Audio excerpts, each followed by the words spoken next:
ये आकाशवाणी रायपुर है। प्रादेशिक समाचार बुलेटिन के साथ मैं अभिलाषा शुक्ला।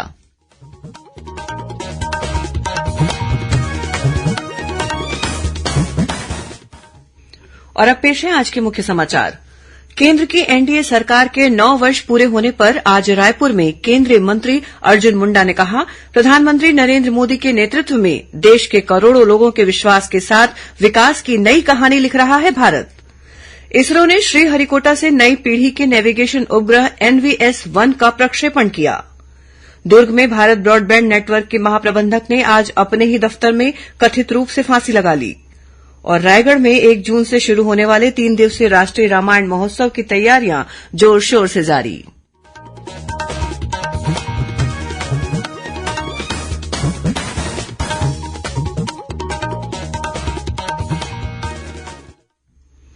अब समाचार विस्तार से। केंद्र की एनडीए सरकार के 9 वर्ष पूरे होने पर आज रायपुर में पत्रकारों से चर्चा करते हुए केंद्रीय जनजातीय मामले मंत्री अर्जुन मुंडा ने कहा कि प्रधानमंत्री नरेंद्र मोदी के नेतृत्व में देश के करोड़ों लोगों के विश्वास के साथ विकास की नई कहानी लिख रहा है भारत। श्री मुंडा ने कहा कि वर्ष 2014 से 2023 के 9 वर्षों के कालखंड में श्री मोदी के नेतृत्व में केंद्र सरकार ने देश को शांति, समृद्धि और विकास की गति तथा गुणवत्ता दोनों दिखाई है। उन्होंने कहा कि स्वतंत्र भारत के इतिहास में गरीबों के आवास निर्माण की ऐसी क्रांति देश में पहले कभी नहीं दिखी। केंद्रीय मंत्री ने बताया कि केंद्र सरकार ने गरीबों की परेशानियों को समझकर उनकी चिकित्सा के समुचित इंतजाम किए हैं। साथ ही किसानों की भलाई के लिए भी कई क्रांतिकारी कदम उठाए हैं। श्री मुंडा ने कहा कि 9 वर्षों का ये कार्यकाल उपलब्धियों भरा तथा बेमिसाल रहा है। प्रधानमंत्री नरेंद्र भाई मोदी के नेतृत्व में लगातार विभिन्न आयामों को देश के विकास में प्रस्तुत करते हुए देश कैसे आगे बढ़ रहा है और 9 वर्षों का यह कालखंड एक ऐतिहासिक यात्रा की ओर बढ़ते हुए देश की आकांक्षाओं को पूरा करते हुए देश समृद्ध भारत के रूप में उभर कर कैसे सामने आए, उसकी एक झलक हमें दिखाई दे रही है। 9 साल के कालखंड में एक अभूतपूर्व तरीके से जन विश्वास के माध्यम से आगे बढ़ता हुआ अमृत महोत्सव मनाकर अमृत काल की ओर बढ़ रहे। इस मौके पर भारतीय जनता पार्टी के प्रदेश अध्यक्ष अरुण साव ने कहा कि केंद्र की मोदी सरकार की उपलब्धियों को जन जन तक पहुंचाने के लिए भारतीय जनता पार्टी महाअभियान शुरू कर रही है। 1 महीने तक महा जनसंपर्क अभियान चलाने वाली है। बड़ी बड़ी योजनाएं, बड़े बड़े निर्णय, बड़े बड़े साहसिक निर्णय इन 9 सालों में हुए हैं और स्वच्छता अभियान से लेकर नए संसद भवन के लोकार्पण तक पिछले 9 साल के नरेंद्र मोदी जी का कार्यकाल वास्तव में बेमिसाल रहा है। इस अवसर पर पूर्व मुख्यमंत्री और पार्टी के राष्ट्रीय उपाध्यक्ष डॉक्टर रमन सिंह, भाजपा के राष्ट्रीय प्रवक्ता के शर्मा, नेता प्रतिपक्ष नारायण चंदेल और विधायक बृजमोहन अग्रवाल सहित पार्टी के अनेक वरिष्ठ नेता तथा पदाधिकारी उपस्थित थे। भारतीय अंतरिक्ष अनुसंधान संगठन इसरो ने आज सुबह आंध्रप्रदेश के श्रीहरिकोटा स्थित सतीश धवन अंतरिक्ष केंद्र से नई पीढ़ी के पहले नेविगेशन उपग्रह NVS-1 का सफल प्रक्षेपण किया। GSLV F-12 ने नेविगेशन उपग्रह NVS-1 को सफलतापूर्वक कक्षा में स्थापित कर दिया है। इस प्रक्षेपण से भारत 3 अन्य राष्ट्रों में न केवल एक तारामंडल श्रृंखला के रूप में शामिल होगा, बल्कि स्वदेशी रूप से रूबिडियम घड़ी का संचालन भी करेगा। भारतीय जनता पार्टी द्वारा चलाए जा रहे चलबो गौठान खोलबो पोल अभियान के तहत पूर्व मुख्यमंत्री डॉक्टर रमन सिंह ने कार्यकर्ताओं के साथ राजनांदगांव जिले के मुड़ीपार, नवागांव और ईरा गांव में गौठान का निरीक्षण किया। डॉक्टर सिंह ने बताया कि ग्रामीणों से जानकारी मिली थी कि गौठान में न तो गोबर खरीदी हो रही है और न ही खाद बनाई जा रही है। इसके बावजूद रिकॉर्ड में सोसाइटी में खाद खरीदी किए जाने की जानकारी दी गई है। दूसरी ओर युवा कांग्रेस ने मेरा गौठान मेरा अभिमान कार्यक्रम की शुरुआत राजनांदगांव विधानसभा क्षेत्र के ग्राम अंजोरा से की। युवा कांग्रेस अध्यक्ष गुरभेज सिंह माखीजा के नेतृत्व में कार्यकर्ताओं ने गोबर खरीदी के संबंध में गौठान समिति के सदस्यों से जानकारी ली। सदस्यों ने बताया कि गौठान में गोबर से वर्मी कम्पोस्ट खाद बनाने का काम जारी है। इससे महिलाओं को रोजगार भी मिल रहा है। प्रदेश में कथित रूप से 2,000 करोड़ रुपए के शराब घोटाले को लेकर भारतीय जनता युवा मोर्चा और महिला मोर्चा द्वारा मुंगेली जिले में शराब दुकानों के विरोध में पोस्टर यात्रा निकाली गई। कार्यकर्ताओं ने जरहा गांव और लोरमी विधानसभा के देवरहट में नारेबाजी करते हुए शराब दुकानों के विरोध में पोस्टर भी चिपकाए। इस संबंध में जिला महामंत्री अमितेश आर्य ने बताया कि जिला स्तर पर यह आंदोलन जारी रहेगा। शराब दुकानों में जाकर कार्यकर्ता उग्र प्रदर्शन करेंगे। प्रादेशिक समाचार आप आकाशवाणी रायपुर से सुन रहे हैं। छत्तीसगढ़ की खबरों से है आपका वास्ता और खबरों की विश्वसनीयता से है हमारा वास्ता। आकाशवाणी समाचार रायपुर के प्रादेशिक समाचार बुलेटिन के साथ ही हमारे समसामयिक कार्यक्रम आप रेडियो के अलावा अपने मोबाइल पर भी सुन सकते हैं। आकाशवाणी समाचार फेसबुक, ट्विटर और यूट्यूब पर भी उपलब्ध है। हमारा Facebook page Chhattisgarh news on AIR, Twitter handle CGAIR news और हमारा यूट्यूब चैनल है छत्तीसगढ़ AIR न्यूज। तो अब रेडियो के साथ ही आपके मोबाइल के जरिए भी हम पहुंच रहे हैं आप तक। छत्तीसगढ़ की हर खबर के लिए सुनते रहिए आकाशवाणी समाचार। और अब आगे बढ़ते हैं बाकी के समाचारों की ओर। दुर्ग में भारत ब्रॉडबैंड नेटवर्क के महाप्रबंधक सतीश साहू ने आज अपने ही दफ्तर में कथित रूप से फांसी लगा ली। घटना की खबर लगते ही मोहन नगर थाना की पुलिस मौके पर पहुंची और मामले की जांच शुरू कर दी। मिली जानकारी के अनुसार वे रायपुर BSNL में पदस्थ थे। वे रविवार की शाम से घर नहीं गए थे, जिसके बाद उनके परिजनों ने आज सुबह उनकी गुमशुदगी की रिपोर्ट नेवई थाने में दर्ज कराई थी। वहीं कोंडागांव जिले के परिवार न्यायालय में सुरक्षा गार्ड के रूप में पदस्थ पुलिस आरक्षक जितेंद्र पटेल ने आज अपनी ही राइफल से खुद को गोली मार ली।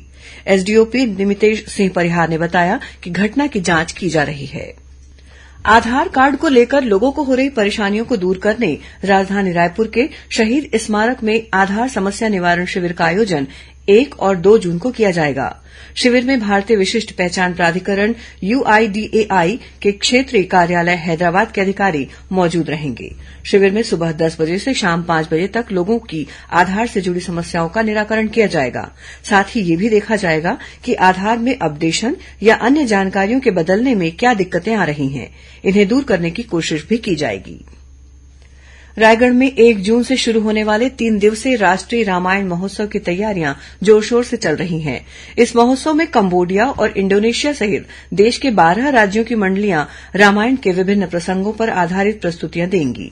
महोत्सव में रामायण के अरण्यकांड पर नृत्य नाटिका की विशेष प्रस्तुति होगी।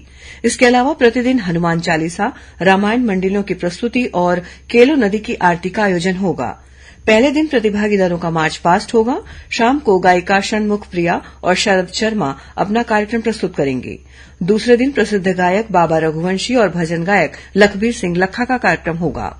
अंतिम दिन शाम 6 बजे केलो नदी तट पर महाआरती और दीपदान का कार्यक्रम होगा। इसके बाद कवि कुमार विश्वास रामकथा कहेंगे और प्रसिद्ध गायिका मैथिली ठाकुर के भजनों की प्रस्तुति होगी।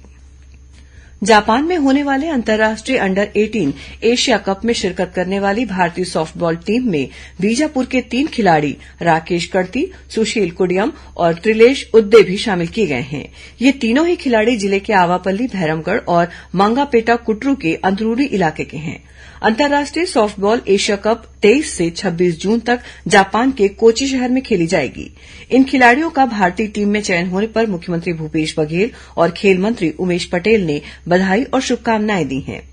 वहीं रायपुर में खेली गई 10वीं राज्य स्तरीय सीनियर किक बॉक्सिंग प्रतियोगिता में कबीरधाम जिले के खिलाड़ियों का दबदबा रहा। महिला और पुरुष वर्ग में खेली गई इस स्पर्धा में जिले के खिलाड़ियों ने 8 पदक हासिल किए। इनमें नितेश चंदेल और छेदीलाल निषाद ने अपने अपने वर्गों में स्वर्ण पदक जीते। इस प्रतियोगिता में राज्य के 14 जिलों के खिलाड़ियों ने भाग लिया। प्रतियोगिता का आयोजन kick boxing association of Chhattisgarh द्वारा किया गया। रायपुर के पंडित जवाहरलाल नेहरू स्मृति चिकित्सा महाविद्यालय और डॉक्टर भीमराव अंबेडकर स्मृति चिकित्सालय द्वारा प्रसूति के लिए बुनियादी क्रिटिकल केयर सपोर्ट विषय पर आधारित 2 दिवसीय कार्यशाला का आयोजन किया गया। कार्यशाला में विशेषज्ञों ने गर्भावस्था में उच्च रक्तचाप संबंधी विकार, गर्भावस्था में गंभीर संक्रमण, मातृ मृत्यु दर, हृदयाघात जैसे विषयों पर व्याख्यान दिया। आयुष विश्वविद्यालय के कुलपति डॉक्टर A.K. चंद्राकर ने कार्यशाला का शुभारंभ किया। वरिष्ठ स्त्री रोग विशेषज्ञ डॉक्टर तृप्ति नागरिया ने अपने व्याख्यान में कहा कि प्रसूति के दौरान होने वाला रक्तस्राव मातृ मृत्यु दर का सबसे बड़ा कारण है। और अब कुछ अन्य खबरें संक्षेप में। केंद्रीय गृह मंत्रालय द्वारा अगले वर्ष दिए जाने वाले पद्म पुरस्कारों के लिए आगामी 15 सितंबर तक ऑनलाइन आवेदन आमंत्रित किए गए हैं। राजीव गांधी प्रयास विद्यालय में नए शिक्षा सत्र में कक्षा 9वीं में प्रवेश के लिए काउंसलिंग 5 से 9 जून तक रायपुर के गुढ़ियारी स्थित प्रयास कन्या आवासीय विद्यालय में की जाएगी। नवीन प्रयास आवासीय विद्यालयों में अनुसूचित जाति और अन्य पिछड़ा वर्ग के विद्यार्थियों को कक्षा 9वीं में प्रवेश के लिए आगामी 12 जून तक ऑनलाइन आवेदन दिए जा सकते हैं। जगदलपुर में आड़ावाल स्थित जिला रोजगार और स्वरोजगार मार्गदर्शन केंद्र में 1 जून को सुबह 11 बजे से प्लेसमेंट कैंप का आयोजन किया जाएगा। दक्षिण पूर्व मध्य रेलवे द्वारा संरक्षित रेल परिचालन में सराहनीय योगदान देने वाले 3 कर्मचारियों को संरक्षा पुरस्कार से सम्मानित किया गया। बिलासपुर में आज मंडल रेल प्रबंधक प्रवीण पांडेय ने ये पुरस्कार वितरित किए। बिलासपुर में अवैध शराब बिक्री के मामले में 2 आरक्षकों की संदिग्ध भूमिका को देखते हुए पुलिस अधीक्षक संतोष सिंह ने उन्हें निलंबित कर दिया है। साथ ही एक अन्य प्रकरण में कार्यवाही की सूचना लीक करने पर एक महिला आरक्षक के वेतन में कमी करने का आदेश दिया है। जांजगीर चांपा जिले में कार्य में लापरवाही बरतने के आरोप में पुलिस अधीक्षक विजय अग्रवाल ने नवागढ़ थाने में पदस्थ एक आरक्षक को निलंबित कर दिया है। कबीरधाम जिले में राजस्व पटवारी संघ की अनिश्चितकालीन हड़ताल आज भी जारी रही। पटवारी संघ ने अपनी 8 सूत्रीय मांगों को लेकर कवर्धा में बाइक रैली निकालकर विधायक कार्यालय के सामने प्रदर्शन किया। नगर निगम भिलाई में आज क्रेडा से आए ट्रेनर ने निगम में अभियंताओं को एनर्जी कंजर्वेशन को लेकर प्रशिक्षण दिया। 2 दिवसीय प्रशिक्षण में एनर्जी सेविंग के बारे में जानकारी दी गई।